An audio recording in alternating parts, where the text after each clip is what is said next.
Believe it or not, you're not behind on AI yet. Because the truth is, most people still don't understand how to use it well. By just watching this video, you'll know more about AI than 90% of the people out there. And if you make it all the way till the end, you'll be in the top 1% of all AI users. I've personally tested thousands of AI prompts across every major platform, built dozens of custom AI tools for my own companies, and helped hundreds of founders turn AI into their most profitable team member. So today, I'm gonna show you how AI works, the fundamentals you need to use it, how to master it, and how to future-proof yourself so AI makes you a weapon instead of replacing you. Starting with how it works.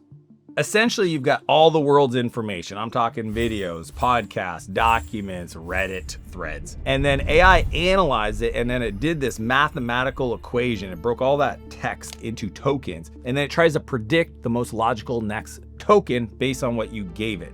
It's just like if you say twinkle, twinkle, little, it's gonna say star. That's why most of the answers that come out of any chat AI have a lot of M dashes. It's not because AI likes M dashes, it's because humans like M dashes, and it's trying to replicate what it's seen us create. And this is why if you give it really good information, the output is really good, because it can use all that input to build context. It's kind of like if somebody tells you all the details of a story and then asks you a specific question, you're more likely gonna get it right because you have all the details of the story. That's what AI needs to give you the best outputs, and that's where people fall short. The truth is, AI isn't magic. It's just pattern recognition with a fancy suit on. So now that we've covered how AI works behind the scenes, we need to talk about the fundamentals and how you need to use it the right way, starting with the right way to prompt.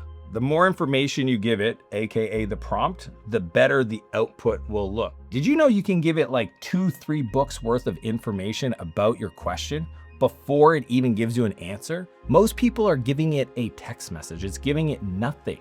And then you're expecting it to do magic. A few months ago, I was working with a founder that built this really cool AI technology, and he was working on the marketing.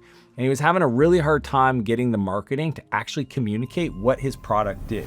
He spent like 3 weeks on it, iterating, going back and forth, trying to get the messaging right, trying to get the headline right, trying to get the copy right. All I did was sit down and I gave it the format I'm about to teach you, and I hit enter. And within 12 seconds, it outputted the perfect plan, structure, and strategy for him to get his customers to buy. It took less than 15 minutes to implement it on his website, and all of a sudden, he's converting that traffic into customers. What did I do different? Here's how it works. The first thing is the role. You gotta tell it who to be like. It's kind of like act like a professional dancer, act like a killer musician. So all I did when I was helping my buddy to fix his prompt is said, act like a world-class marketing strategist that focuses on conversion for software. What that does is it takes all the friggin' information in the world that's all been cataloged and structured, and it says, okay, out of all of this, only focus on this piece. And then with that, it can then give you an answer that's very specific. If not, it just looks watered down. The second part to your prompt is the context. I want you to give it all the background information.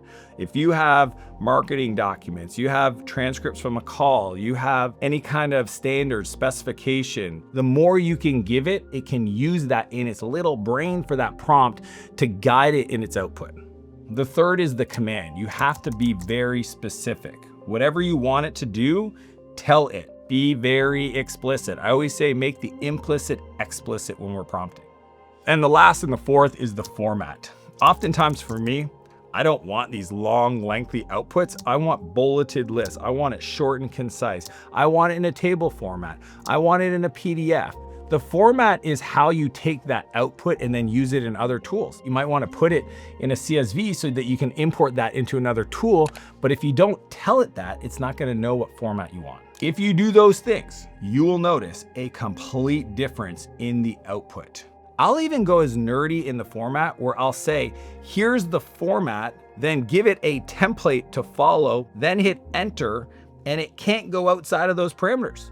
The truth is the quality of your output will never exceed the quality of the input to your prompt. So now you know how to structure your prompt, but there's this other crucial step that if you don't know, you can't learn AI properly, which is you gotta pick one tool and don't switch. The amount of people that come to me and they're like, hey, I'm using ChatGPT and Claude and Gemini and Grok. and I'm like, show me your prompts. And it's Crayola. It's simple. They haven't mastered the tool. Learning AI is like learning an instrument. If you tried to learn a little bit about the piano and the guitar and the drums all at once, you wouldn't be really good. But if you decided to pick one and you decided to be a master at it, the others become way easy after it because you understand music, you understand tones, you understand how to read sheet music. Same thing with AI tools. Pick one and master it before you switch.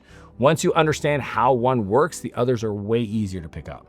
And I will be honest, the people that keep switching tools all the time, I just call it procrastination. Masters go deep before they go wide. So know the tools, know which one's right for you, and go deep on it. So I've already mentioned the top 3. Okay, we've got Claude, Gemini, and ChatGPT. I'm gonna walk you through each one and tell you exactly which one does what best so that you can pick the right one for your current use case. So for example, if you do a lot of writing, creative work, deep thinking, code, well, Claude's got everybody beat there. And it could change in a few months, but for right now, I'm telling you, Claude's the one. The other one, if you do a lot of research, you need up-to-date information, you live inside of Google tools, you can't go wrong with Gemini. It is an incredible language model, and it's the one a lot of people that are like Google specific are using. GPT is a great one. It's the first one to get really popular. It's got a lot of integrations. Can't go wrong with it. And before you start hammering me in the comments, I understand there's a bunch of others. I live my life on a site called Hugging Face, which is like the nerdiest AI community. So don't tell me about Grok and all these Chinese models. I get that. I'm just telling it for most people that are like, I'm ready to be masterful at this so I can become a weapon. These are the 3 I would recommend. And by the way, if you choose to go towards ChatGPT, I've got a full freaking masterclass that I'll link at the end of this video that goes through everything to make you a pro. And if you're a business owner that's trying to break 7 figures and you want to go even deeper, I've got an AI implementation playbook that is what I use in my companies to implement AI. And it shows you everything. Just find me on Instagram and DM me AI business, and I'll send it over to you for free. So here's the thing. If you made it to this point, and you feel like you've got everything covered so far, the cool part, you're in the top 10% of AI users. But if you stick around and implement what I'm about to teach you, you'll be in the top 1%. So let's talk about mastering AI, starting with pull versus push prompting. This is where we get a little advanced, but it's fun. Come with me for the ride. Don't run away. This is gonna be good. Most people use AI the hard way. They do 80% of the work and they let AI finish the last 20%. That's push prompting. You're telling AI how to do the task. So you wanna go from push to pull prompting. And the way that it's different is that you start with the outcome and then you let AI figure out the best way to get there. Instead of doing all the work yourself, which you're doing today, you let AI do the heavy lifting. The way I like to think about it is push is kind of like when you used to get directions from a friend when they're like, come to my house, come over. And then they tell you, you got to turn left at the house and then right at the church. And then you'll see a red mailbox. That's how most people prompt. Pull is like GPS, where you let the AI direct you based on the destination you've given it. So here's how you use pull prompting. It's super cool. First, you give it the role and the context like you normally would. It needs to know kind of who it should act like and what's the information about the scenario. Second is you give it the outcome-based objective, right? This is where you tell it what you need. So you might say, I need a sequence that converts cold leads into booked calls, right? Very specific. It's like the destination. Third, you say this, ask me all the questions you need for you to create this for me, and then give it back to me and then you can say the format. You might say PDF or a table. Then just answer all the questions. My little trick there is I use the voice mode where I can just hit that little microphone and then answer, because it might give you 7 questions and I don't want to type that much. But you give it all the answers and then let AI do the work. Watch it cook. Now, you might say, hey, I need to refine this, ask me more questions to make it more relevant, and it'll keep refining. So you keep essentially using, that's why it's called the pull method. You keep having it pull from you exactly what you need and let it go find the solutions. This is how software programmers have been doing it for a while, okay? Most coders are sitting there and we're coding through outcomes. It's called spec-driven development. That's now becoming the mainstream for how you can prompt. Now, pull prompting is crazy powerful, but if you really want to master AI, you need to make it personal to you. So number 5, master prompts for every role in your life. The way to think about a master prompt, it's kind of like a manual about a part of your life. So if there was like a manual called Dan CEO, what would be in that manual? If there was one called Dan Father, what would be in that manual? Well, I would assume they would have everything about me, my life, the people in my life, how things are structured, what we sell. When you have these master prompts and you use it to give it to the AI, because you might switch to different ones, then it'll give you better answers. Because right now, if you don't, it's not personalized to you. It's just giving you generic auto-completion instead of something that is laser focused to your exact situation. And remember earlier when I talked about giving it context? This is the context. And if you do it once, you never have to do it again, and it makes prompting so much easier and faster. Every team member in all my companies has to have a master prompt. They have to show it to me. I got to make sure it's complete. I just can't imagine that they're efficient chatting with AI all day long and it giving great answers if it doesn't have that. So now let's create one for yourself. The first thing is we're going to practice pull prompting. You can say, I want to create a master prompt for my role as whatever your role is in life, father, husband, VP of marketing, and ask me all the questions you need to create it for me. See how we're going to have it pull from me? Now it's going to give you all these questions so they can create this document. And that's where you use the voice to text feature and just answer each one conversationally. And third, once AI gives you your master prompt, go through it and just refine anything that doesn't feel right. And you can literally just talk to it and say like, update this, add this, you're missing that, you didn't understand this properly. And it'll literally update the whole thing for you. The last part is to save it as a PDF. And I like to just call them master prompt and then the role name. So I have them on my hard drive. And that way, when I'm using different AI tools, I can always upload it so that it has perfect context on my situation in life. The truth is, if AI sounds like a stranger and anybody could have got that output, it's because you haven't introduced yourself. The master prompt is how you say, hello AI, this is who I am. The cool part is, like I said, you can use it in other tools. I personally spend a lot of time in a tool called Manus, which lets you create agentic workflows. And when I first loaded up the tool, it didn't know anything about me. So I used my master prompt to give it all the context so that it could do outputs that were very personalized. If I had to play with it and tweak it and talk to it, it would have just took me a long time. This gets an AI from stranger to best friend.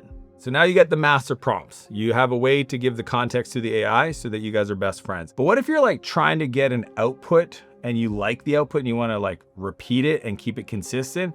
This is where you need the next tool to master AI.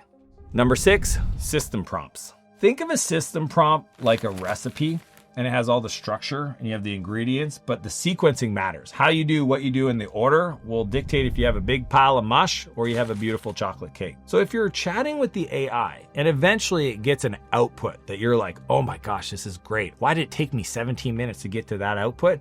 This is how you solve that problem. Understanding how to create system prompts is the future. So here's how you build a system prompt using what we've learned so far. First, you got to start by saying you're an expert AI engineer.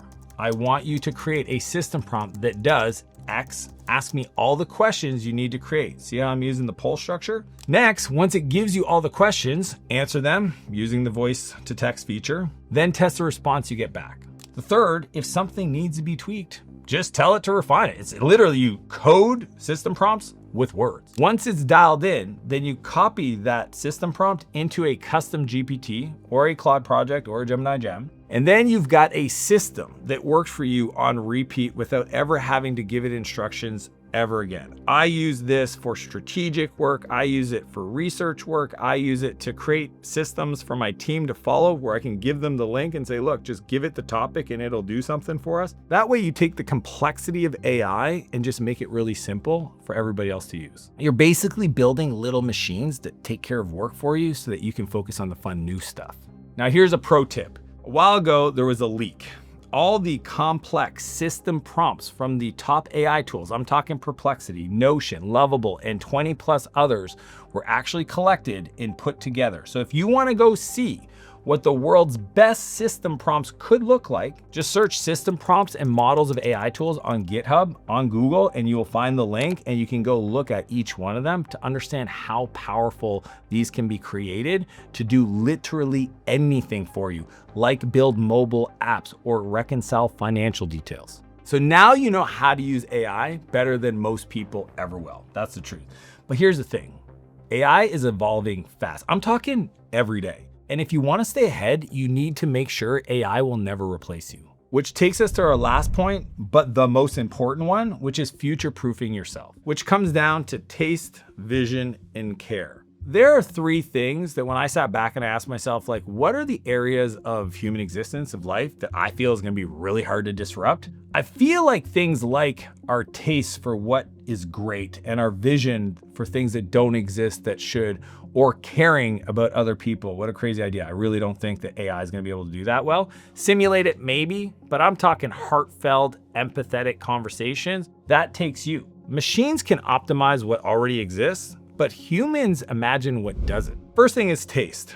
You gotta immerse yourself in excellence. I think of it like standing underneath a waterfall and allowing amazing, world-class things to be poured over me so that I might have the possibility of picking stuff up. So if you're like massively interested in music, go subscribe and use your social media to learn music. If it's code, software, I want you to use your feed to feed your mind. Go and follow all the top people. Go subscribe to the newsletters. The more you consume the best in the world and you get to understand what greatness looks like, the better you build your taste. The second is vision. Schedule thinking blocks so that you can sit down and think about the future. Visualize concepts, because your brain doesn't think in words. I don't know if you know this, but like if I say pink elephant, you just saw it, okay? You didn't have the words written down in your mind. So even just doodling, planning, exploring, reading books that'll expand your horizon, that gives you a sense of what's possible or maybe how the world should be shaped around you. And that is your job, to shape the AI to help you with the vision. And the last one is care. And this is why I'm so bullish around AI doing all the boring and dirty and dangerous work for us, is then you get to celebrate your clients. You get to celebrate your team. You get to be with your family.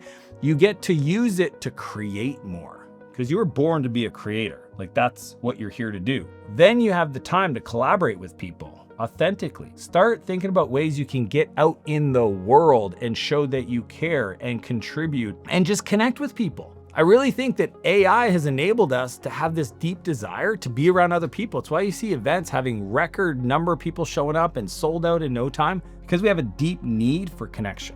Do these three things and AI will become your weapon instead of your replacement. Now, believe it or not, you're still early. So stop panicking if that's where you're at. Most small businesses haven't even started using AI in a meaningful way. So just by watching this video, you're already ahead of the game. So here's what I need you to do. Just pick one daily task and have AI do it. I don't care if it's move information from one system to another. Just 10 minutes of action beats 10 hours of tutorials. So just leave me a comment and leave that commitment below. I want to know, what are you going to commit to really upgrade your AI skills? And remember, DM me AI Business on Instagram if you're looking to grow your business, and I'll send you my AI implementation playbook so you can scale past 7 figures. Like I mentioned, if you want the full ChatGPT masterclass to get ahead of 99% of the people, just click here and I'll see you on the other side.